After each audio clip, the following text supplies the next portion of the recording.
The war in Ukraine has increasingly settled into a brutal military stalemate, where movement on the front lines is measured not in kilometers but in meters, and progress is paid for with enormous human and material cost. After the failure of Russia's initial attempt to capture Kiev and the collapse of its early offensive momentum, the conflict transformed into a grinding war of attrition that now stretches across hundreds of kilometers from the northeast to the south.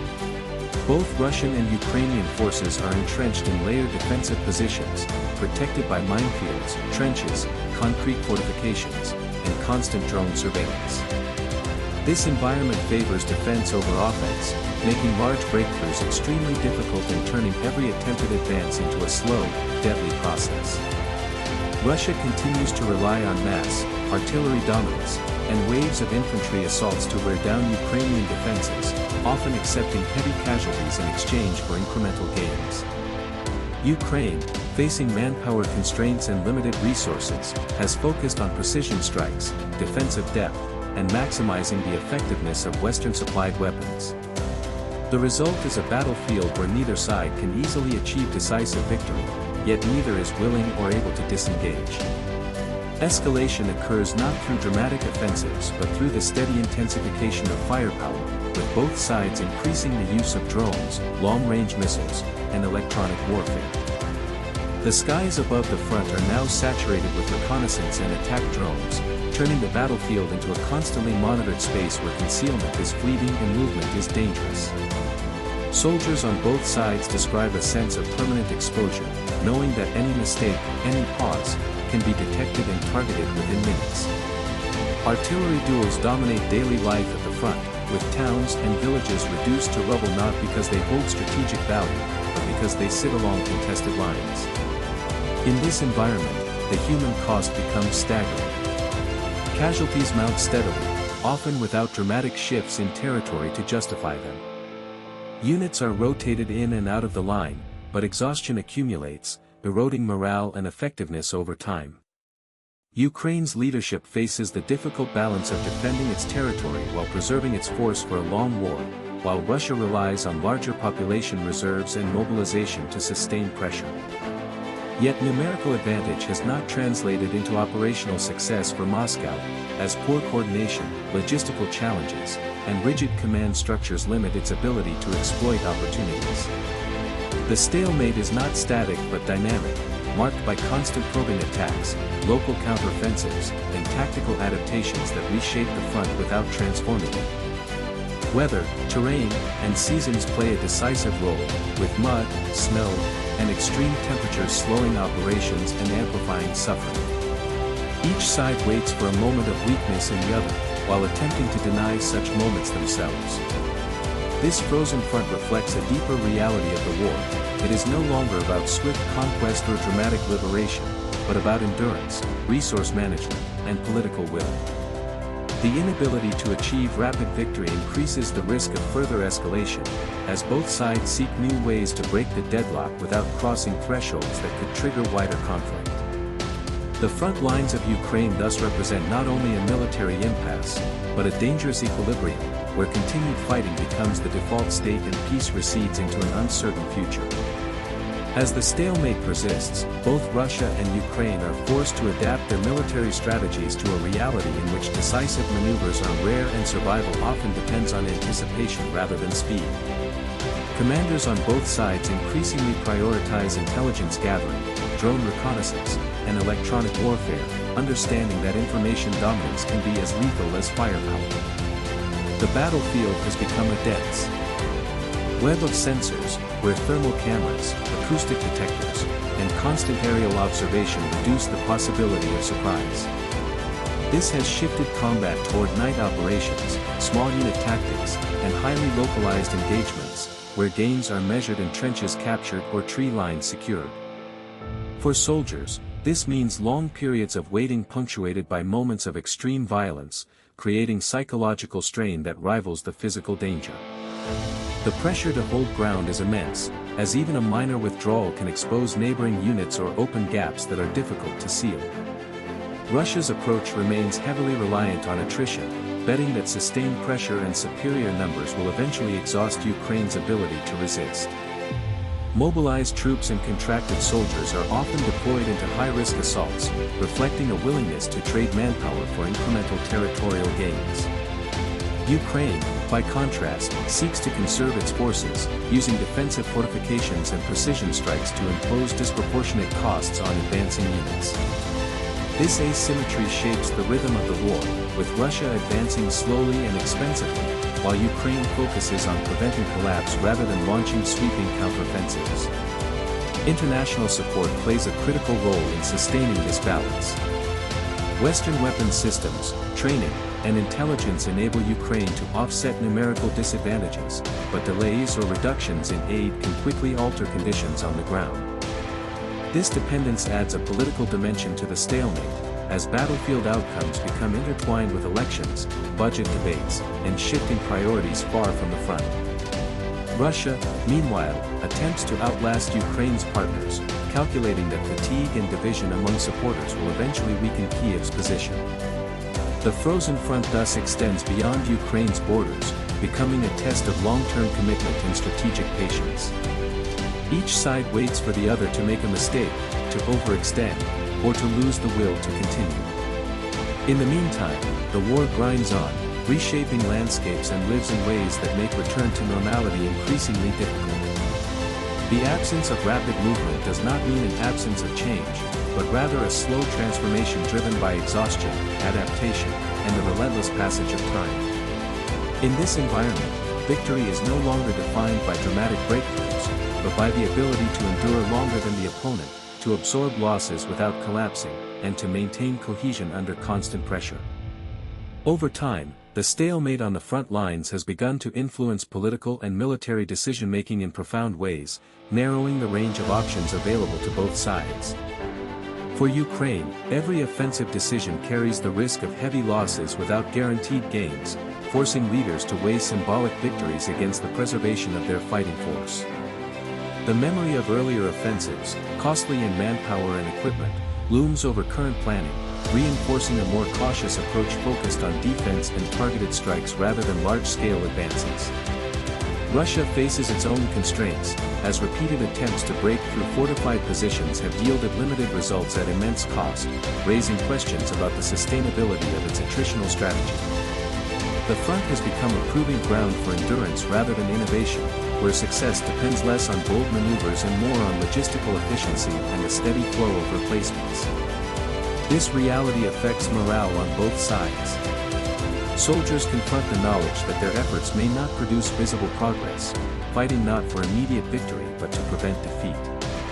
Such conditions strain discipline and cohesion, making leadership and unit identity critical factors in sustaining combat effectiveness.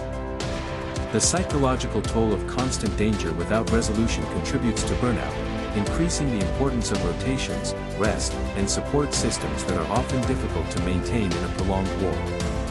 Civilians living near the front experience the stalemate as an endless emergency, with towns repeatedly shelled, rebuilt, and shelled again, trapped in a cycle of destruction that offers no clear endpoint. These areas become symbols of the war's futility and persistence, places where life continues amid ruins because leaving would mean surrendering history and home. Strategically, the frozen front limits diplomatic flexibility. Negotiations conducted while lines remain static risk freezing the conflict rather than resolving it, creating conditions for a prolonged, unstable ceasefire rather than lasting peace. Both sides fear that accepting a stalemate in talks would legitimize the sacrifices already made without delivering clear security guarantees. As a result, military deadlock feeds political deadlock, reinforcing a cycle in which continued fighting appears preferable to compromise. This dynamic makes escalation more likely, as leaders search for new means to change the balance without reopening full-scale offensives. Long-range strikes, asymmetric attacks, and expanded use of technology become tools to signal resolve and impose costs beyond the trenches. The front lines thus serve as both a physical and psychological boundary, defining what is possible and constraining what can be imagined. In this war of endurance, time itself becomes a weapon, wielded by both sides in the hope that the other will reach its breaking point first. As months turn into years, the frozen front increasingly shapes how the war is perceived both inside Ukraine and internationally, reframing expectations of what victory or defeat might look like. The absence of dramatic territorial changes has normalized the idea of a long war, one defined by persistence rather than momentum. This normalization carries risks, as prolonged stalemate can dull urgency among external supporters and erode public attention, even as the human cost continues to rise. Ukraine must constantly remind its partners that the lack of movement does not mean stability, but rather a sustained crisis that demands ongoing support. Russia exploits this fatigue, presenting the stalemate as evidence that Ukraine cannot reclaim occupied territory and that continued assistance only prolongs suffering. Yet the reality on the ground contradicts this narrative. The fact that Russia has failed to achieve decisive breakthroughs despite its willingness to absorb heavy losses reveals the limitations of its military power. The front holds not because it is weak, but because it is resilient, anchored by layered defenses and a force motivated by the defense of home. This resilience becomes a strategic asset, denying Russia the quick victory it initially sought and forcing it into a costly, open-ended commitment. For Ukraine, holding the line is itself a form of success, preserving the possibility of future change when conditions shift. The stalemate also accelerates military learning, as both sides refine tactics, integrate new technologies, and adapt to each other's innovations. Drone warfare, counter-battery systems, and electronic disruption evolve rapidly, turning the conflict into a laboratory of modern combat. Lessons learned in the trenches of Ukraine will influence military doctrines worldwide, shaping how future wars are fought and how stalemates are managed or avoided. In this sense, the frozen front is not static but transformative, continuously reshaping the forces locked within it. Yet for those living and fighting there, the strategic significance offers little comfort. Daily life remains defined by uncertainty, danger, and loss, with no clear horizon of resolution. The endurance required to maintain positions under such conditions becomes a defining measure of strength. As long as neither side can impose a decisive outcome, the front will remain frozen in place. A stark reminder that modern wars can persist without resolution, sustained by the belief that time will eventually favor one side over the other. The persistence of the frozen front ultimately forces both Russia and Ukraine to confront uncomfortable strategic truths about the nature of the war they are fighting. For Ukraine, the stalemate underscores the reality that liberation of occupied territory will not come quickly or cheaply, requiring not only military endurance but sustained political unity and external backing over many years.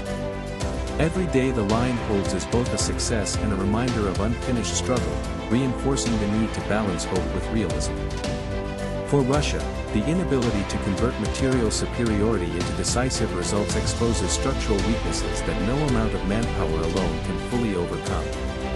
The front line becomes a mirror reflecting the limits of coercion, where sheer persistence fails to substitute for operational excellence and legitimacy. This dynamic deepens the sense that the war has entered a self-sustaining phase, driven as much by sunk costs as by achievable objectives. The longer the fighting continues, the harder it becomes for either side to step back without appearing to negate the sacrifices already made. This logic traps decision-makers in a cycle where continuation feels safer than change, even as the costs accumulate. International actors watch the frozen front with growing concern, recognizing that prolonged stalemate increases the risk of miscalculation, accidental escalation, or sudden collapse in localized sectors that could spiral outward. The front is stable but brittle, held together by constant vigilance and rapid response rather than genuine equilibrium. Any shift in resources, morale, or leadership could upset this balance, transforming a static line into a rapidly moving one with unpredictable consequences. For soldiers entrenched along this line, strategy offers little solace. What matters is holding until relief arrives, surviving the next barrage, and maintaining trust in comrades under conditions where tomorrow looks much like today. This lived experience of the stalemate defines the war more powerfully than maps or communiques. The frozen front thus stands as one of the central realities of the conflict, a testament to the endurance of those who fight it and a warning that modern wars can become locked in place, grinding forward without resolution, sustained by the belief that time itself will eventually decide what weapons alone have not. As this prolonged stalemate endures, it reshapes not only military calculations but the very meaning of time in the war, turning days into measures of survival rather than progress. On the frozen front, anticipation becomes a constant companion, as soldiers learn to read subtle signs in the environment, the sudden silence of artillery, a spike in drone activity, or unusual movement at night, knowing these may signal an impending assault. The front is quiet only on the surface, beneath it lies a continuous struggle of preparation, deception, and psychological pressure. Both sides invest heavily in fortifications, reinforcing trenches, deepening shelters, and expanding minefields, making the line harder to penetrate with each passing month. This process gradually locks the conflict into place, as the cost of changing the status quo rises steadily. For Ukraine, maintaining this line requires constant innovation to offset material disadvantages, turning necessity into a driver of tactical creativity. For Russia, persistence becomes a substitute for breakthrough, sustained by the belief that pressure alone can eventually erode resistance. Yet the longer the stalemate lasts, the more it highlights the absence of a clear path to victory for either side. This uncertainty seeps into strategic narratives, forcing leaders to frame endurance as success and survival as progress. The frozen front thus becomes both a physical reality and a psychological construct, shaping how the war is explained to domestic audiences and the world. It reinforces a grim understanding that modern conflicts can settle into prolonged states of violence without resolution, sustained by inertia and fear of loss rather than achievable goals. In this environment, the front line is no longer just a boundary between armies, but a symbol of unresolved conflict, a reminder that the war's outcome remains suspended between exhaustion and endurance. Until a decisive shift occurs, whether through political change, strategic realignment, or external intervention, the frozen front will continue to define the war in Ukraine, standing as a stark illustration of how easily modern warfare can become trapped in a cycle of stalemate that consumes lives without delivering closure. At this stage of the war, the frozen front has become an anchor around which all other aspects of the conflict revolve, shaping diplomacy, economics, and public perception in ways that were unimaginable at the outset. What began as a fluid invasion has hardened into a line that dictates the tempo of the entire war, absorbing resources, attention, and lives with relentless consistency. For Ukraine, the ability to hold this line has become a strategic signal to allies, proof that continued support is not wasted and that resistance remains viable. Every month the front does not collapse reinforces the argument that Ukraine can endure if given the means to do so. For Russia, the same immobility becomes a narrative challenge, forcing officials to explain why a supposedly weaker opponent remains undefeated despite sustained pressure. This contradiction erodes the image of inevitability that Moscow once sought to project, replacing it with a war whose end cannot be clearly defined or easily justified. The frozen front also imposes a generational cost. Young soldiers rotate through the same positions year after year, inheriting trenches dug by those who came before them, fighting over ground whose strategic value lies primarily in the fact that it cannot be abandoned. This continuity blurs the distinction between phases of the war, making it feel endless to those caught within it. As time stretches on, the front becomes a kind of living archive of the conflict, layered with memories of past assaults, lost comrades, and narrowly held positions. These accumulated experiences harden attitudes on both sides, making compromise more difficult and reinforcing the belief that only endurance can honor sacrifice. Strategically, the longer the stalemate persists, the greater the risk that external shocks, political upheavals, or sudden shifts in support could abruptly destabilize the balance. The front holds not because it is inherently stable, but because immense effort is continuously applied to keep it from breaking. This fragility beneath apparent immobility underscores the danger of assuming that the stalemate is permanent or safe. It is a condition maintained at high cost, vulnerable to sudden change. In this sense, the frozen front is both a pause and a pressure point, a place where the war appears static while tension accumulates beneath the surface. Whether it eventually gives way to movement, negotiation, or collapse remains uncertain. What is clear is that as long as the front remains frozen, the war itself remains unresolved, locked into a pattern where time is expended as a weapon and survival becomes the primary measure of success. The longer the frozen front endures, the more it reshapes the psychological landscape of the war, turning uncertainty into a permanent condition rather than a temporary phase. For those fighting along the line, the future narrows to immediate concerns: ammunition levels, drone batteries, weather changes, and the reliability of neighboring units. Strategic objectives discussed far from the front feel abstract compared to the daily imperative of survival. This compression of perspective is one of the hidden costs of stalemate, as it drains the sense of forward motion that sustains morale in more fluid conflicts. Commanders must work constantly to maintain motivation, framing the act of holding ground as meaningful progress even when maps remain unchanged. For Ukraine, this narrative is anchored in defense, protecting cities, families, and the possibility of a sovereign future. For Russia, it relies on endurance and inevitability, the claim that persistence alone will eventually yield results. Yet as time passes, inevitability becomes harder to sell when outcomes remain elusive. The frozen front also amplifies the role of chance and small-scale decisions. A single failed rotation, a misjudged assault, or a lapse in surveillance can have outsized consequences, breaking local balances that took months to establish. This constant vulnerability reinforces a state of tension that never fully dissipates, even during periods of relative calm.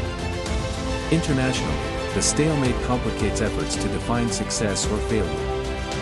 There is no clear moment to declare victory, no obvious turning point to rally around. Instead, the war drags on through accumulation, losses, fatigue, and adaptation, challenging traditional expectations of how conflicts end. The frozen front thus becomes a symbol of unresolved confrontation, a visible reminder that modern wars can persist without decisive battles, sustained by political will and fear of defeat rather than clear strategic pathways. Until this equilibrium is disrupted, the front will continue to consume attention and resources, shaping the war's trajectory through inertia as much as intent. In this prolonged contest, holding becomes as significant as advancing, and endurance itself becomes the currency of power, determining not who wins quickly, but who lasts long enough to define the outcome.